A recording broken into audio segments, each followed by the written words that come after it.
तीन बहनों की लालची भाभी। करिश्मा, रेशमा और मनीषा तीन बहनें हैं। उनका एक भाई भी है, मयंक।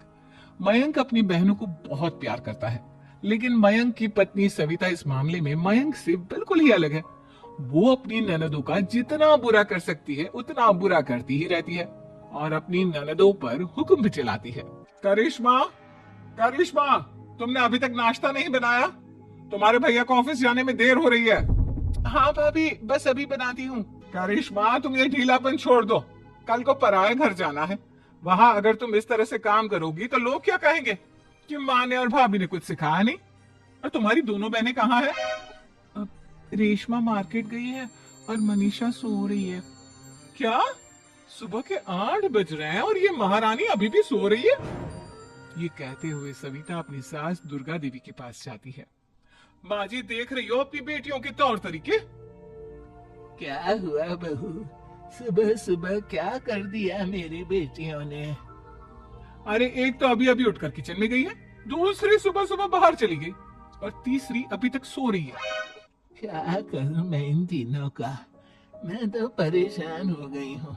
जा जाकर उठा उसे और रेशमा से मैं बात करती हूँ। सविता सीधा मनीषा के कमरे में जाती है और उससे कहती है, महारानी जल्दी उठो, सूरज सर पर आ गया है। भाभी थोड़ी देर और सोने दो ना, मैं रात को लेट सोई थी। वो क्या है ना, यूनिट टेस्ट चल रहे हैं। शराफत से उठती है या नहीं, या फिर पानी की भरी बाल्टी डालूं तेरे ऊपर? नहीं नहीं भाभी, मुझे बिस्तर में नहीं नहाना, उठती हूँ मैं। मनीषा जल्दी से उठकर बाथरूम में चली जाती है। सभी आराम से बैठकर नाश्ता कर रहे होते कि तभी रेशमा बाजार से हाथ में सामान लिए आ जाती है। रेशमा को देखते ही सविता उस पर बरस पड़ती है। लो, आ गई महारानी। ऐसा भी क्या सामान लाना था जो सुबह आंख मलते ही बाजार की तरफ रवाना हो गई? भाभी, कल आप ही तो चीख रही थी कि घर का सारा सामान मुझे ही लाना पड़ता है, घर में किसी को भी किसी काम से कोई लेना देना नहीं है। अब मैं बाजार जाकर सामान ले आई तो आपको इस बात से भी तकलीफ हो रही है? देख रही हो माँ जी, अपनी बेटी की जुबान कैसे से भी तेज चलती है। और मयंक, आप तो कुछ कहेंगे नहीं अपनी लाडली बहन को?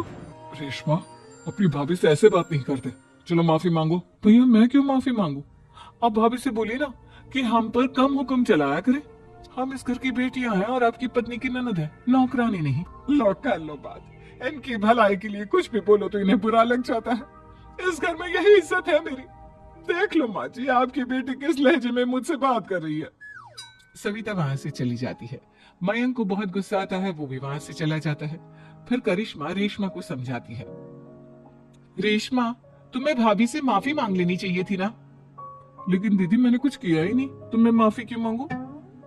हाँ करिश्मा दीदी, रेशमा दीदी जैसे ही घर में आई भाभी ही उन पर चिल्ला रही थी। हाँ, मैं मानती हूँ कि गलती भाभी की थी। मैं तो इसलिए बोल रही हूँ कि भाभी ने माँ को तो पूरी तरह अपने वश में कर लिया है। वो हमारी बात सुनती ही नहीं। मयंक भैया हमारे लिए हमेशा खड़े रहते हैं, इसलिए उनकी बात का मान तो तुम्हें रखना चाहिए था ना। कोई फायदा नहीं दीदी, कुछ दिनों की बात और है, भाभी उन्हें भी हमारे खिलाफ भड़का देंगी। फिर वो भी माँ की तरह हमारी किसी बात का विश्वास नहीं करेंगे। इसी तरह सविता अपनी तीनों ननदों को किसी न किसी बात पर परेशान करती रहती थी। एक दिन मयंक अपनी तीनों बहनों के लिए गिफ्ट लाया। क्या रेशमा, ये तुम्हारे लिए हार का सेट, रेशमा तुम्हारे लिए सुंदर सी ड्रेस, और मनीषा तुम्हें किताबें पसंद है ना, तुम्हारे लिए किताबें लाया हूँ। थैंक यू भैया। थैंक यू भैया। थैंक यू भैया। करिश्मा, तुम्हारा नेकलेस कितना सुंदर है, ये भैया कहाँ से ले आए होंगे? मैंने भैया को 3 दिन पहले फोन पर ये डिजाइन दिखाया था और आज भैया ये ले आए। सविता तो अपनी ननदों के गिफ्ट्स देखकर जल गई और करिश्मा का नेकलेस तो उसे भी बहुत पसंद आया था। अपनी बहनों के लिए कितना अच्छा नेकलेस लेकर आए हैं, मुझे कभी कोई गिफ्ट नहीं दिया। मैं आज ही ये हार चुरा लूंगी। रात में सविता करिश्मा का हार चुरा लेती है और इसी तरह उसे अपनी ननदों की जो भी चीज अच्छी लगती वो उसे मांगती नहीं, बल्कि रात के अंधेरे में चुरा लेती। इसी तरह दिन बीतते गए और सविता ने मयंक के दिल में भी उसकी बहनों के लिए नफरत पैदा कर दी। एक दिन मयंक ने करिश्मा और रेशमा के लिए रिश्ता देखा और ये बात उसने घर में सबको बताई। माँ, करिश्मा और रेशमा के लिए बहुत अच्छा रिश्ता आया है, वो लोग कल इन्हें देखने आ रहे हैं। आप और सविता मिलकर सारी तैयारी कर लेना।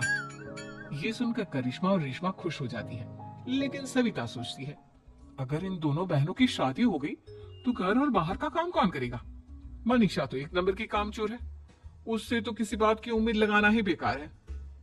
मुझे इस शादी को रोकना होगा। अगले दिन सभी लड़के वालों के स्वागत की तैयारी करने में लगे होते हैं।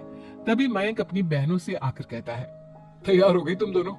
देखो दोनों लड़के बहुत अच्छे हैं, मैं कोई कसर नहीं छोड़ना चाहता, इसलिए तुम उनके सामने अच्छे से बिहेव करना और अपनी भाभी से लड़ने मत लग जाना। करिश्मा, तुम वो नेकलेस पहन लो ना जो मैं तुम्हारे लिए लाया था। भैया मैं बहुत देर से वो नेकलेस ढूंढ रही हूँ, लेकिन मुझे मिल ही नहीं रहा। क्या तुमने नेकलेस खो दिया? तुम्हें पता भी है वो कितना महंगा था? तुम कोई काम ढंग से नहीं कर सकती। मयंक गुस्से में वहां से चला जाता है। थोड़ी देर बाद लड़के वाले भी आ जाते हैं। वो दोनों बहनों को पसंद कर लेते हैं और रिश्ता पक्का हो जाता है। लेकिन सविता के दिमाग में तो कुछ और ही खिचड़ी पक रही थी। वो पंडित जी के पास करिश्मा की कुंडली लेकर जाती है और उन्हें पैसे देकर करिश्मा की कुंडली बदलवा देती है। जब लड़के वालों के पास करिश्मा की कुंडली जाती है तो वो दुर्गा को फोन करते हैं। बहन जी, हमने करिश्मा की कुंडली अपने पंडित जी को दिखाई थी। आपकी बेटी की कुंडली नहीं बल्कि दोषों का पिटारा है। देखिए, मैं और मेरे पति इन सब बातों में बहुत विश्वास करते हैं, इसलिए हम आपकी बेटी से अपने बेटे की शादी नहीं करा सकते। इस तरह करिश्मा का रिश्ता टूट जाता है और सभी घर वालों को बहुत दुख होता है। अब कविता सोचती है, चलो करिश्मा का तो रिश्ता टूट गया, अब रेशमा का भी रिश्ता तोड़ना है। क्या करूं? अब सविता आवाज बदलकर किसी अननोन नंबर से रेशमा के होने वाले ससुराल में फोन करती है। हेलो, मैं कौन हूँ कौन नहीं ये आपके लिए जानना जरूरी नहीं। बस इतना सुन लो कि रेशमा का 2 साल से किसी के साथ अफेयर चल रहा है। बस रेशमा का रिश्ता तोड़वाने के लिए सविता का इतना कहना काफी था। अब रेशमा का भी रिश्ता टूट गया। मयंक और दुर्गा देवी ने रेशमा को खूब खरी खोटी सुनाई और उससे बार बार उस लड़के के बारे में पूछने लगी। आप दोनों मुझे क्यों परेशान कर रहे हो? अरे कोई लड़का होगा मेरी लाइफ में तो मैं बताऊंगी ना। जब कोई है ही नहीं तो कहाँ से लाऊं मैं कोई लड़का? तो तेरे होने वाले ससुराल वालों को फोन किसने किया था? माँ मैं नहीं जानती किसने फोन किया था, मैं सच कह रही हूँ। मैं तो पहले ही कह रही थी इसकी लगाम खींच कर रखो, लेकिन मेरी सुनता ही कौन है। आप चुप रहिए भाभी, ये सब आपका ही किया धरा है। अब तीनों बहनों को विश्वास हो जाता है कि ये सब उनकी भाभी ही कर रही है। तीनों बहनें अपनी भाभी को सबक सिखाने के लिए एक वकील कर लेती है और घर में हिस्सा मांग। देखो भैया, माँ बाप की जायदाद में जितना बेटों का हक होता है उतना ही बेटियों का, इसलिए इस घर के 4 हिस्से होंगे और हमें अपना हिस्सा चाहिए। मैंने तुम्हारे लिए क्या क्या नहीं किया और तुम इस घर में हिस्सा मांग रही हो? भैया, आप और माँ हम बहनों की कोई बात नहीं सुनते हो और भाभी हमारी शादी नहीं होने देगी क्योंकि उन्हें लगता है कि आप हमारी शादी में ज्यादा पैसा लगाओगे और उन्हें हम जैसी फ्री की नौकरानी कहाँ मिलेगी। तो हम भाभी के साथ तो रह नहीं सकते, हम बहनों को अपना हिस्सा चाहिए। अरे तुम्हें शर्म आनी चाहिए अपनी भाभी पर ऐसा इल्जाम लगाते हुए। वो तुम्हारे बारे में कितना सोचती है। हाँ माँ, भाभी हमारे बारे में बहुत सोचती है। दिन रात बस यही सोचती रहती है कि किस तरह से अपनी तीनों ननदों को परेशान करूं और कभी मुझे पढ़ने भी नहीं देती। दोनों बहनों का रिश्ता भी तो इन्होंने ही तोड़वाया है और रात में हमारे कमरे में आकर हमारी चीजें भी चुराती है। इसी तरह सविता की तीनों ननदें अपनी बात पर अड़ी रही। अब कोर्ट में तारीख भी शुरू हो गई। जब सविता को लगा कि उसकी तीनों ननद इतनी आसानी से नहीं मानने वाली, तो उसने अपने पति और सास को सारी सच्चाई बता दी और अपनी तीनों ननद से माफी मांगी। मयंक और दुर्गा को भी अपनी गलती का एहसास हो गया। अब सविता खुद करिश्मा और रेशमा के लिए अच्छा रिश्ता ढूंढती है और उनकी शादी करवाती है।